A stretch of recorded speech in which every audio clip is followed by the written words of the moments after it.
Time 10 అవుతుంది కదా. అలసిపోయింది,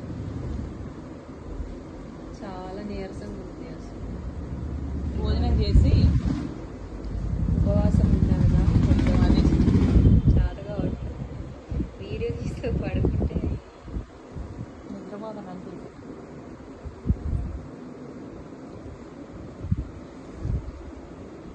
చాలా నీరసంగా ఉంది. భోజనం చేసి కొంచెం పడుకుంటే తగ్గింది. బ్యాక్ పెయిన్ వస్తుంది.